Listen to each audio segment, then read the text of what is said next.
Sir, आज बिल्किस बानो के ताल्लुक से लेकर के जो सुप्रीम कोर्ट में बयान आया है, उन्होंने कमीशन को गलत बताया है और जहां पे ट्रायल हुआ है उसी सरकार को जो है देने का हक है। तो इस पूरे मामले को आप कैसा देखते हैं? आप तमाम लोग जानते हैं, मुल्क जानता है, मैं शुरू से ये कह रहा था कि बिल्किस बानो के रेप में उनकी बेटी की, उनकी माँ की और दूसरे महिलाओं के रेप और हत्या में उस वक्त की बीजेपी की सरकार, जब मुख्यमंत्री नरेंद्र मोदी थे, उन्होंने उन खातियों का साथ दिया था, उन रेपिस्ट का साथ दिया था। बिल्किस बानो का रेप हुआ, उनकी मासूम बच्ची का कत्ल हुआ और बिल्किस बानो ने ये लड़ाई खुद से लड़ी इंसाफ के लिए, अपने इंसाफ के लिए। तो जो उस वक्त जब बीजेपी नरेंद्र मोदी मुख्यमंत्री थे, उस जो माहौल था गुजरात में, बड़ा ही ख़राब माहौल था। तो इसीलिए इस ट्रायल को महाराष्ट्र में शिफ्ट किया गया। और ये बात आपको याद रखना चाहिए कि बीजेपी ने ही इन रेपिस्ट को छुड़ाया जिन्होंने बिल्किस बानो से जुल्म किया।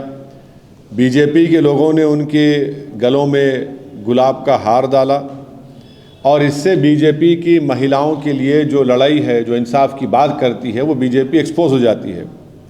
दूसरा पॉइंट उसमें यह है कि आज कोर्ट ने क्या कहा, सुप्रीम कोर्ट ने कहा the state of Gujarat acted in complicit with the convicts, यानी स्टेट ऑफ गुजरात खुद इन रेपिस्ट के साथ कॉम्प्लिसिट थी। बुनियादी बात यह बेसिकली ये है कि गुजरात में बीजेपी की सरकार रेपिस्ट की मदद करने का काम कर रही थी और ये बात आप भी जानते हैं कि उसमें बीजेपी के दो एमएलएज ने ये एंडोर्स किया कि इन रेपिस्ट को छोड़ दिया जाए और एक बीजेपी के एमएलए ने उनको संस्कारी भी कहा था। आज सुप्रीम कोर्ट ने ये साफ कर दिया कि गवर्नमेंट ऑफ गुजरात, जो बीजेपी की सरकार है वहाँ पर, उन्होंने बिल्किस बानो के रेपिस्ट को छोड़ने में मदद की, फ्री किया, और जबकि उनके पास ये इख्तियार नहीं था। मैं सुप्रीम कोर्ट के इस फैसले का वेलकम करता हूँ, खैर मुक़द्दम करता हूँ और उम्मीद करता हूँ कि मुस्तक़बिल में, फ्यूचर में कोई भी सरकार इस तरीक़े से एक्ट नहीं करेगी जिससे रेपिस्ट को छोड़ दिया जाए। रेपिस्ट जो होते हैं महिलाओं के, उनको ये मालूम होना चाहिए कि उनके पास कोई इम्यूनिटी नहीं है और अगर कोई रेपिस्ट से समझ रहेगा कि मेरे पास एक रूलिंग पार्टी का आइडियोलॉजी का मैं मानने वाला हूं तो मुझे वो सरकार छोड़ देगी, वो उनको ये समझ जाना चाहिए कि पॉलिटिकल आइडियोलॉजी से आपको नहीं छूट मिलेगी। और आखिरी बात ये है कि इस तमाम चीज़ों में हम यूनियन होम मिनिस्ट्री के रोल को भूल जा रहे हैं। यूनियन होम मिनिस्ट्री के आज जो वज़ीर हैं जनाब अमित शाह, उन्होंने अप्रूवल दिया था इनका रिमिशन और प्रीमेच्योर रिलीज़ के लिए, और एक जुलाई 11, 2022 का लेटर है यूनियन होम मिनिस्ट्री का। हम पूछना चाह रहे कि क्यों अमित शाह की होम मिनिस्ट्री ने इस तरह का लेटर दिया। तो इससे बात साफ जाहिर होती है कि नरेंद्र मोदी जो नारी शक्ति की बात करते हैं, ये सिर्फ जुमलेबाजी है और इन्होंने यहाँ पर बिल्किस बानो के रेपिस्ट को छोड़ने का जो काम किया, इससे एक्सपोज होते हैं। अब बताइए बुलडोज़र कहाँ चला गया, ठोक देंगी पॉलिसी कहाँ चले गई। बीजेपी बिल्किस बानो के रेपिस्ट को छोड़कर बीजेपी आज रेपिस्ट के साथ खड़ी हुई है, चाहे वो सरकार में हो, सेंटर में हो या स्टेट में हो। बीजेपी की सरकार ने इनको छोड़ा, और क्यों छोड़ा? इलेक्शन से पहले छोड़ा, गुजरात के विधानसभा के चुनाव से पहले। अब बीजेपी इस जजमेंट के बाद खामोश क्यों है? बीजेपी आज बीजेपी को खामोशी तोड़नी चाहिए। हम ये डिमांड करते हैं कि बीजेपी और नरेंद्र मोदी की सरकार बिल्किस बानो से माफ़ी चाहे, क्योंकि सुप्रीम कोर्ट ने ये कह दिया है कि आप, माने सुप्रीम कोर्ट के वर्ड्स क्या हैं?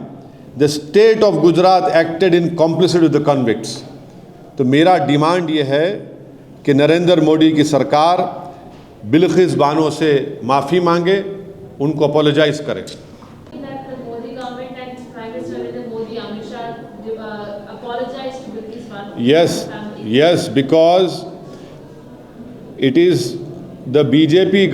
This incident happened when Mr. Narendra Modi was the Chief Minister of Gujarat.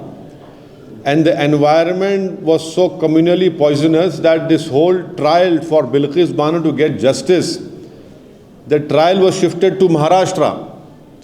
And what we know is that now, after today's Supreme Court order, when the Honorable Supreme Court said that the state of Gujarat acted in complicity with the convicts, the environment was very bad in Gujarat at that time. And please see that it was the two BJP MLAs who endorsed the release of these rapists. And one of the BJP MLA called this rapist as Sanskari. Now today the Honorable Supreme Court had held that the government of Gujarat deliberately helped this rapist to get free, and it did not have the power to do so. I welcome this judgment, and I hope it acts as a precedent against all the rapists in the future. The rapists should understand that just because they affirm a political ideology which is enemic to the Constitution of India, they will not be set free.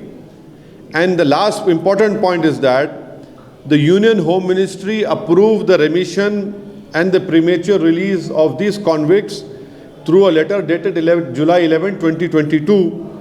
It is very clear that when Sri Narendra Modi talks about Nari Shakti, it's just a hollow claim. It has no relevance on the ground, because it is they who are now standing with this, with the rapist of Bilkis Bano.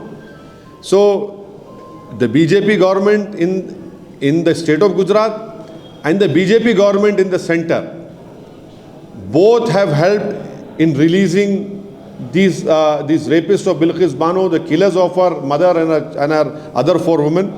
That is why I demand that the BJP government in Gujarat and the BJP government in center headed by Shri Narendra Modi, our Prime Minister, they should speak up and apologize to Bilkis Bano. This is the minimum that can be done by the BJP. Sir अभी क्या इनको जो भी rapist है उनको फिर से पकड़ा जाए तुरंत, और बिल्किस को रिहैबिलिटेशन पे क्या क्या कदम उठाना चाहिए? देखिए, अभी तो सुप्रीम कोर्ट ने कह दिया कि उनका रिमिशन गलत है, तो उनको वापस जेल जाना पड़ेगा। अभी ये है, बिल्किस बानो को इंसाफ नहीं मिला था, इसलिए गुजरात से वो महाराष्ट्र गई। महाराष्ट्र में इनको सज़ा हुई और फिर गुजरात की सरकार ने इनको रिमिशन दिया। तो मिनिमम कर्टसी ये डिमांड करती है कि बीजेपी की सरकार गुजरात की और हमारे वतन अजीज़ की जो सरकार जिसके वज़ीर आज़म जनाब नरेंद्र मोदी है, वो बिल्किस बानो से माफ़ी मांगे। Sir, the SC also made an observation that said that the Gujarat government had usurped the power of Maharashtra government by deciding the remission plea, which doesn't even follow. Gujarat government had usurped the power of Maharashtra government by deciding the remission plea of convicts in the Bilkis Bano case, as the Maharashtra government has the jurisdiction to decide remission.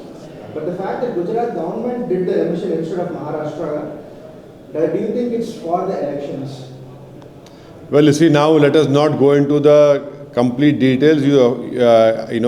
I have also read it on Live Law and Bar and Bench, what you have just said. But the gist of the whole thing is what I have just told you. Okay, चलिए, शुक्रिया।